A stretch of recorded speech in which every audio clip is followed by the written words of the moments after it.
سيقول السفهاء من الناس ما ولاهم عن قبلتهم التي كانوا عليها قل لله المشرق والمغرب يهدي من يشاء إلى صراط مستقيم وكذلك جعلناكم أمة وسطا لتكونوا شهداء على الناس ويكون الرسول عليكم شهيدا وما جعلنا القبلة التي كنت عليها إلا لنعلم من يتبع الرسول ممن ينقلب على عقبيه وإن كانت لكبيرة إلا على الذين هدى الله وما كان الله ليضيع إيمانكم إن الله بالناس لرؤوف رحيم قد نرى تقلب وجهك في السماء فلنولينك قبلة ترضاها فول وجهك شطر المسجد الحرام وحيث ما كنتم فولوا وجوهكم شطره وإن الذين أوتوا الكتاب ليعلمون أنه الحق من ربهم وما الله بغافل عما يعملون ولئن أتيت الذين أوتوا الكتاب بكل آية ما تبعوا قبلتك وما أنت بتابع قبلتهم وما بعضهم بتابع قبلة بعض ولئن اتبعت أهواءهم من بعد ما جاءك من العلم إنك إذا لمن الظالمين الذين آتيناهم الكتاب يعرفونه كما يعرفون أبناءهم وإن فريقا منهم ليكتمون الحق وهم يعلمون الحق من ربك فلا تكونن من الممترين ولكل وجهة هو موليها فاستبقوا الخيرات أينما تكونوا يأتي بكم الله جميعا إن الله على كل شيء قدير ومن حيث خرجت فول وجهك شطر المسجد الحرام وإنه للحق من ربك وما الله بغافل عما تعملون ومن حيث خرجت فول وجهك شطر المسجد الحرام وحيث ما كنتم فولوا وجوهكم شطره لئلا يكون للناس عليكم حجة إلا الذين ظلموا منهم فلا تخشوهم واخشوني ولأتم نعمتي عليكم ولعلكم تهتدون كما أرسلنا فيكم رسولا منكم يتلو عليكم آياتنا ويزكيكم ويعلمكم الكتاب والحكمة ويعلمكم ما لم تكونوا تعلمون فاذكروني أذكركم واشكروا لي ولا تكفرون يا أيها الذين آمنوا استعينوا بالصبر والصلاة إن الله مع الصابرين ولا تقولوا لمن يقتل في سبيل الله أموات بل أحياء ولكن لا تشعرون ولنبلونكم بشيء من الخوف والجوع ونقص من الأموال والأنفس والثمرات وبشر الصابرين الذين إذا أصابتهم مصيبة قالوا إنا لله وإنا إليه راجعون أولئك عليهم صلوات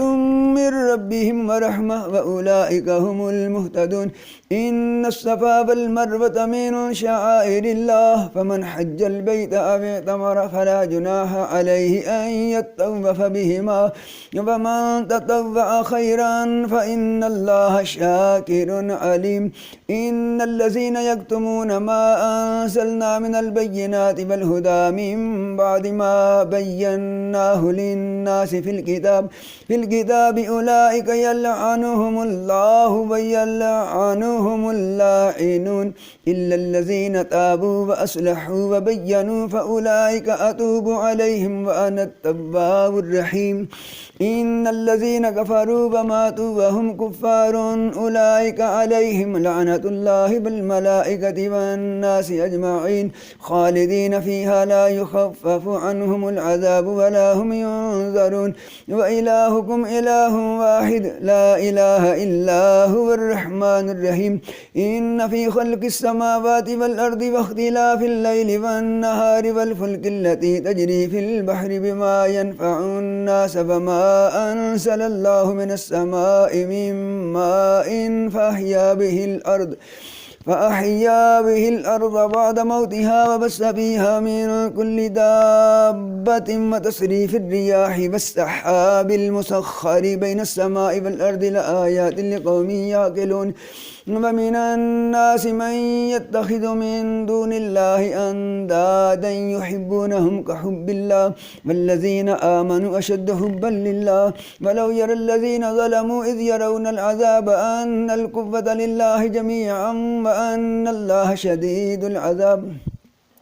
إذ تبرأ الذين اتبعوا من الذين اتبعوا ورأوا العذاب فتقطعت بهم الأسباب وقال الذين اتبعوا لو أن لنا كرة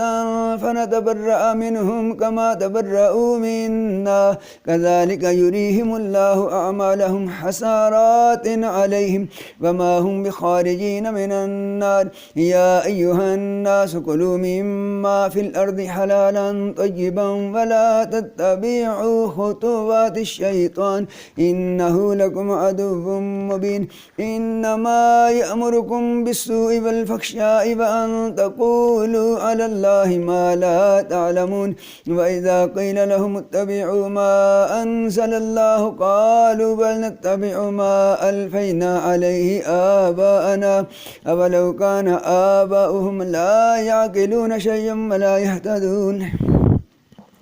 فمثل الذين كفروا كمثل الذي ينعق بما لا يسمع إلا دعاء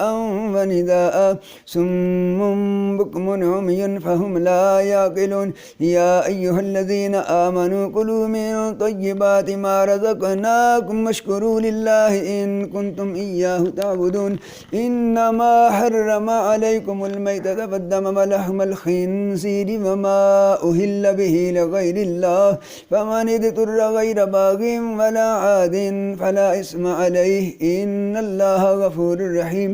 إن الذين يكتمون ما أنزل الله من الكتاب ويشترون به ثمنا قليلا أولئك ما يأكلون في بطونهم إلا النار ولا يكلمهم الله يوم القيامة ولا يزكيهم ولهم عذاب أليم أولئك الذين اشتروا الضلالة بالهدى والعذاب بالمغفرة فما أصبرهم على النار ذلك بأن الله نزل الكتاب بالحق وإن الذين اختلفوا في الكتاب لفي شقاق بعيد ليس البر أن تولوا وجوهكم قبل المشرق والمغرب ولكن البر من آمن بالله واليوم الآخر والملائكة والكتاب والنبيين وآتى المال على حبه ذوي القربى واليتامى والمساكين وابن السبيل والسائلين وفي الرقاب وأقام الصلاة وآتى الزكاة والموفون بعهدهم إذا عاهدوا والصابرين في البأساء والضراء وحين البأس أولئك الذين صدقوا وأولئك هم المتقون يا أيها الذين آمنوا كتب عليكم القصاص في القتلى الحر بالحر والعبد بالعبد والأنثى بالأنثى فمن عفي له من أخيه شيء فاتباع بالمعروف وأداء إليه بإحسان ذلك تخفيف من ربكم فمن اعتدى بعد ذلك فله عذاب أليم ولكم في القصاص حياة يا أولي الألباب لعلكم تتقون كتب عليكم إذا حضر أحدكم الموت إن ترك خيرا الوصية للوالدين والأقربين بالمعروف حقا على المتقين فمن بدله بعدما سمعه فإنما اسمه على الذين يبدلونه إن الله سميع عليم فمن خاف من موص جنافا أو إثما فأصلح بينهم فلا إثم عليه إن الله غفور رحيم يا أيها الذين آمنوا كتب عليكم الصيام كما كتب على الذين من قبلكم لعلكم تتقون أياما معدودة معدودات فمن كان منكم مريضا أو على سفر فعدة من أيام أخر وعلى الذين يطيقونه فدية طعام مسكين فمن تطوع خيرا فهو خير له وأن تصوموا خير لكم إن كنتم تعلمون شهر رمضان الذي أنزل فيه القرآن هدى للناس وبينات من الهدى والفرقان فمن شهد منكم الشهر فليصم ومن كان مريضا أو على سفر فعدة من أيام أخر يريد الله بكم اليسر ولا يريد بكم العسر ولتكملوا العدة ولتكبروا الله على ما هداكم ولعلكم تشكرون وإذا سألك عبادي عني فإني قريب أجيب دعوة الداعي إذا دعاني فليستجيبوا لي وليؤمنوا بي لعلهم يرشدون أحل لكم ليلة الصيام الرفث إلى نسائكم هن لباس لكم وأنتم لباس لهن علم الله أنكم كنتم تختانون أنفسكم فتاب عليكم وعفا عنكم فالآن باشروهن وابتغوا ما كتب الله لكم وكلوا واشربوا حتى يتبين لكم الخيط الأبيض من الخيط الأسود من الفجر ثم أتموا الصيام إلى الليل ولا تباشروهن وأنتم عاكفون في المساجد تلك حدود الله فلا تقربوها كذلك يبين الله آياته للناس لعلهم يتقون ولا تأكلوا أموالكم بينكم بالباطل وتدلوا بها إلى الحكام لتأكلوا فريقا من أموال الناس بالإثم وأنتم تعلمون يسألونك عن الأهلة قل هي مواقيت للناس والحج وليس البر بأن تأتوا البيوت من ظهورها ولكن البر من اتقى فأتوا البيوت من أبوابها واتقوا الله لعلكم تفلحون وقاتلوا في سبيل الله الذين يقاتلونكم ولا تعتدوا إن الله لا يحب المعتدين وقتلوهم حيث سكفتموهم وأخرجوهم من حيث أخرجوكم والفتنة أشد من القتل ولا تقاتلوهم عند المسجد الحرام حتى يقاتلوكم فيه فإن قاتلوكم فاقتلوهم كذلك جزاء الكافرين فإن انتهوا فإن الله غفور رحيم وقاتلوهم حتى لا تكون فتنة ويكون الدين لله فإن انتهوا فلا عدوان إلا على الظالمين الشهر الحرام بالشهر الحرام والحرمات قصاص فمن اعتدى عليكم فاعتدوا عليه بمثل ما اعتدى عليكم واتقوا الله واعلموا أن الله مع المتقين وأنفقوا في سبيل الله ولا تلقوا بأيديكم إلى التهلكة وأحسنوا إن الله يحب المحسنين وأتموا الحج والعمرة لله فإن أحسرتم فما استيسر من الهدي ولا تحلقوا رؤوسكم حتى يبلغ الهدي محله فمن كان منكم مريضا أو به أذى من رأسه ففدية من صيام أو صدقة أو نسك فإذا أمنتم فمن تمتع بالعمرة إلى الحج فما استيسر من الهدي فمن لم يجد فصيام 3 أيام في الحج و7 إذا رجعتم تلك 10 كاملة ذلك لمن لم يكن أهله حاضر المسجد الحرام واتقوا الله واعلموا أن الله شديد العقاب الحج أشهر معلومات فمن فرض فيهن الحج فلا رفث ولا فسوق ولا جدال في الحج وما تفعلوا من خير يعلمه الله وتزودوا فإن خير الزاد التقوى واتقون يا أولي الألباب ليس عليكم جناح أن تبتغوا فضلا من ربكم فإذا أفضتم من عرفات فاذكروا الله عند المشعر الحرام واذكروه كما هداكم وإن كنتم من قبله لمن الضالين ثم أفيدوا من حيث أفاد الناس واستغفروا الله إن الله غفور رحيم فإذا قضيتم مناسككم فاذكروا الله كذكركم آباءكم أو أشد ذكرا فمن الناس من يقول ربنا آتنا في الدنيا وما له في الآخرة من خلاق ومنهم من يقول ربنا آتنا في الدنيا حسنة وفي الآخرة حسنة وقنا عذاب النار أولئك لهم نصيب مما كسبوا والله سريع الحساب واذكروا الله في أيام معدودات فمن تعجل في يومين فلا إثم عليه ومن تأخر فلا إثم عليه لمن اتقى واتقوا الله واعلموا أنكم إليه تحشرون ومن الناس من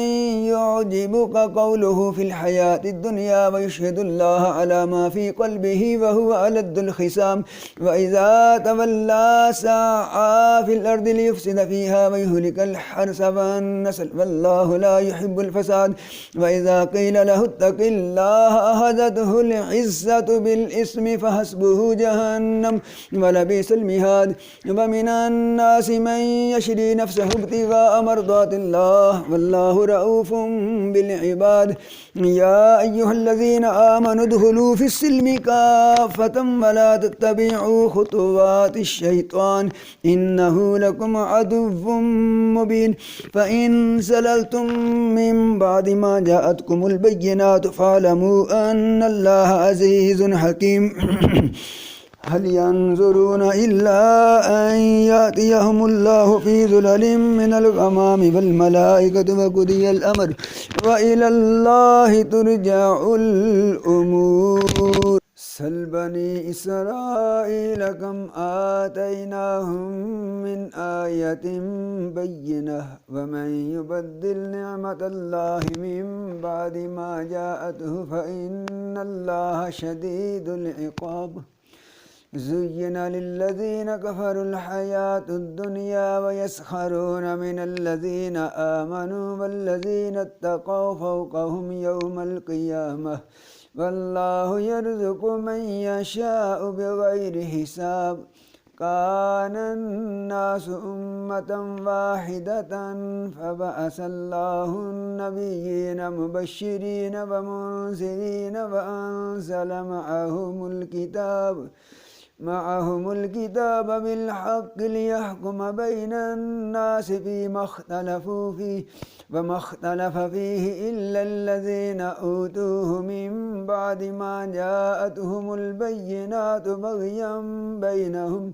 فهدى الله الذين آمنوا لما اختلفوا فيه من الحق بإذنه والله يهدي من يشاء إلى صراط مستقيم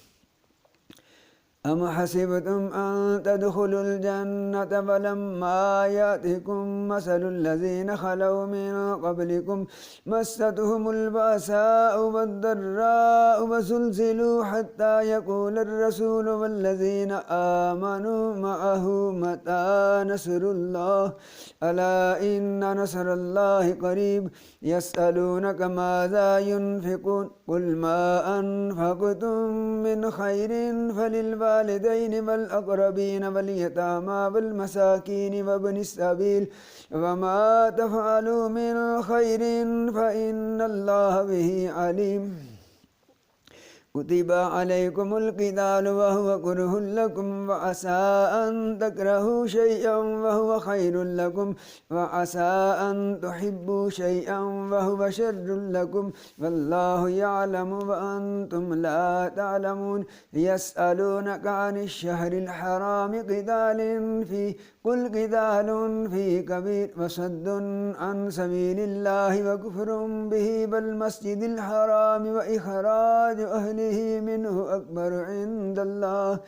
والفتنة أكبر من القتل ولا يزالون يقاتلونكم حتى يردوكم عن دينكم إن استطاعوا ومن يرتد منكم عن دينه فيمت وهو كافر فأولئك حبطت أعمالهم في الدنيا والآخرة وأولئك أصحاب النار هم فيها خالدون إن الذين آمنوا والذين هاجروا وجاهدوا في سبيل الله أولئك يرجون رحمة الله والله غفور رحيم يسألونك عن الخمر والميسر قل فيهما اسم كبير ومنافع للناس واسمهما أكبر من نفعهما ويسألونك ماذا ينفقون قل العفو كذلك يبين الله لكم الآيات لعلكم تتفكرون في الدنيا والآخرة ويسألونك عن اليتامى قل إصلاح لهم خير وإن تخالطوهم فإخوانكم والله يعلم المفسد من المصلح ولو شاء الله لأعنتكم إن الله عزيز حكيم ولا تنكحوا المشركات حتى يؤمن ولأمة مؤمنة خير من مشركة ولو أعجبتكم ولا تنكحوا المشركين حتى يؤمنوا ولعبد مؤمن خير من مشرك ولو أعجبكم أولئك يدعون إلى النار والله يدعو إلى الجنة والمغفرة بإذنه ويبين آياته للناس لعلهم يتذكرون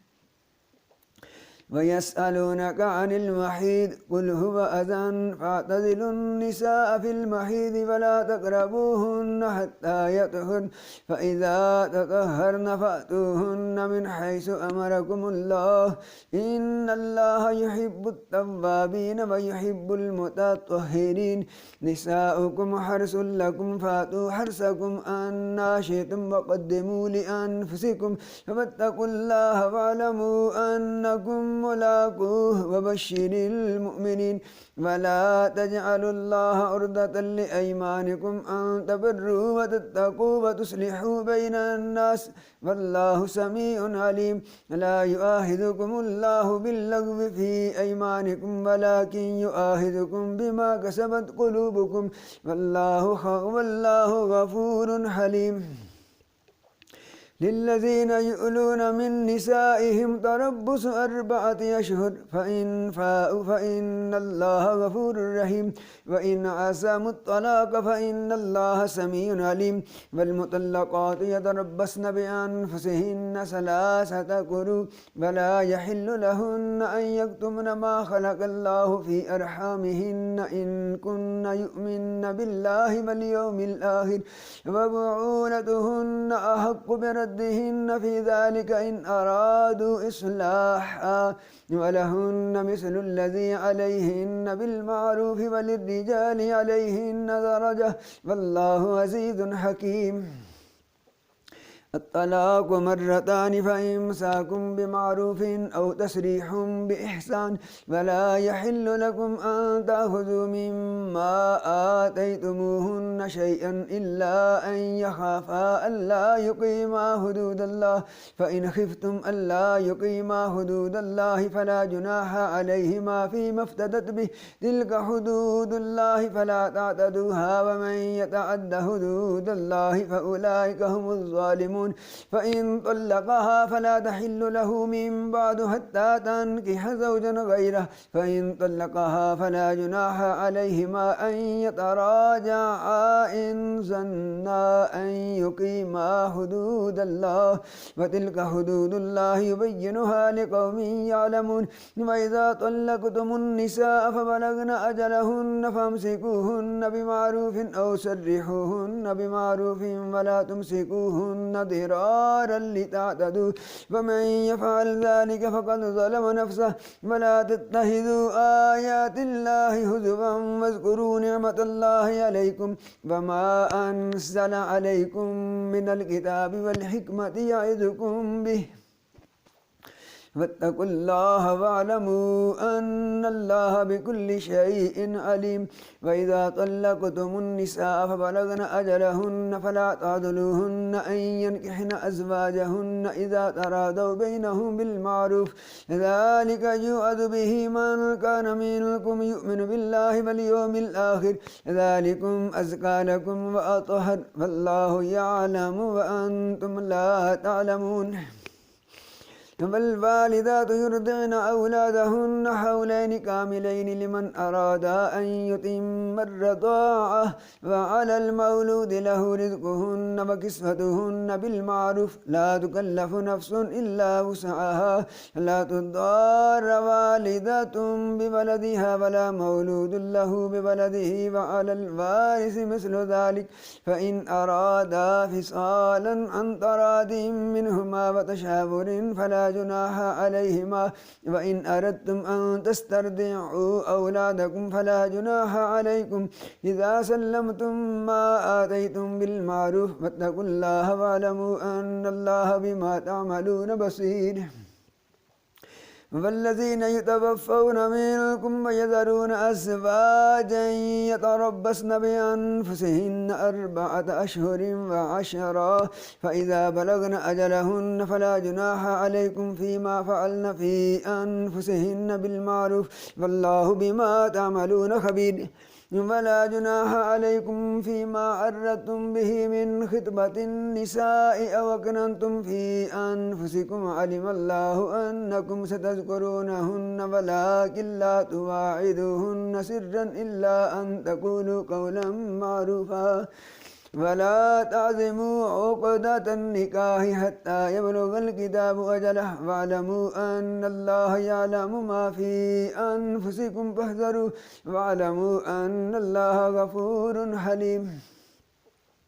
لا جناح عليكم إن طلقتم النساء ما لم تمسوهن أو تفرضوا لهن فريضة ومتعوهن على الموسع قدره وعلى المقدر قدره متاعا بالمعروف حقا على المحسنين وإن طلقتموهن من قبل أن تمسوهن وقد فرضتم لهن فريضة فنصف ما فرضتم إلا أن يعفون أو يعفو الذي بيده عقدة النكاح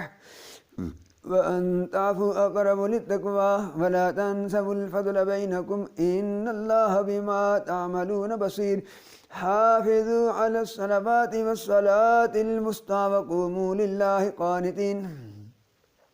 فإن خفتم فرجالا أو ركبانا فإذا أمنتم فاذكروا الله كما علمكم ما لم تكونوا تعلمون والذين يتوفون منكم ويذرون أزواجا وصية لأزواجهم متاعا إلى الحول غير إخراج فإن خرجن فلا جناح عليكم فيما فعلن في أنفسهن من معروف والله عزيز حكيم وللمطلقات متاع بالمعروف حقا على المتقين كذلك يبين الله لكم آياته لعلكم تعقلون ألم تر إلى الذين خرجوا من ديارهم وهم ألوف حذر الموت فقال لهم الله موتوا ثم أحياهم إن الله لذو فضل على الناس ولكن أكثر الناس لا يشكرون وقاتلوا في سبيل الله واعلموا أن الله سميع عليم من ذا الذي يقرض الله قرضا حسنا فيضاعفه له أضعافا كثيرة والله يقبض ويبسط وإليه ترجعون ألم تر إلى الملأ من بني إسرائيل من بعد موسى إذ قالوا لنبي لهم ابعث لنا ملكا نقاتل في سبيل الله قال هل عسيتم إن كتب عليكم القتال ألا تقاتلوا قالوا وما لنا ألا نقاتل في سبيل الله وقد أخرجنا من ديارنا وأبنائنا فلما كتب عليهم القتال تولوا إلا قليلا منهم والله عليم بالظالمين وقال لهم نبيهم إن الله قد بعث لكم طالوت ملكا قالوا أنى يكون له الملك علينا ونحن أحق بالملك منه ولم يؤت سعة من المال قال إن الله اصطفاه عليكم وزاده بسطة في العلم والجسم والله يؤتي ملكه من يشاء والله واسع عليم وقال لهم نبيهم إن آية ملكه أن يأتيكم التابوت فيه سكينة من ربكم وبقية مما ترك آل موسى وآل هارون تحمله الملائكة إن في ذلك لآية لكم إن كنتم مؤمنين فلما فصل طالوت بالجنود قال إن الله مبتليكم بنهر فمن شرب منه فليس مني ومن لم يطعمه فإنه مني إلا من اغترف غرفة بيده فشربوا منه إلا قليلا منهم فلما جاوزه هو والذين آمنوا معه قالوا لا طاقة لنا اليوم بجالوت وجنوده قال الذين يظنون أنهم ملاقو الله كم من فئة قليلة غلبت فئة كثيرة بإذن الله والله مع الصابرين ولما برزوا لجالوت وجنوده قالوا ربنا أفرغ علينا صبرا وثبت أقدامنا وانصرنا على القوم الكافرين فهزموهم بإذن الله وقتل داود جالوت وآتاه الله الملك والحكمة وعلمه مما يشاء ولولا دفع الله الناس بعضهم ببعض لفسدت الأرض ولكن الله ذو فضل على العالمين تلك آيات الله نتلوها عليك بالحق وإنك لمن المرسلين